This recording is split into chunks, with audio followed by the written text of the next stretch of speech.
अर्चनाताईचा permanent tattoo युतीने हातावर रेखटला। राज्यातलं लोकसभेचे वातावरण तापत असताना धाराशिव येथील युती विद्या माने हिने महायुतीच्या उमेदवार अर्चना पाटील यांच्या समर्थनार्थ आपल्या हातावर हा परमनंट टॅटो रेखाटला।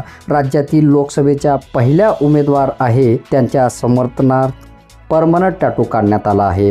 धाराशिव जिल्ह्यातील महिला आणि अर्चना पाटील यांचं अनोखं नातं या उपक्रमातून दर्शनीय होत आहे।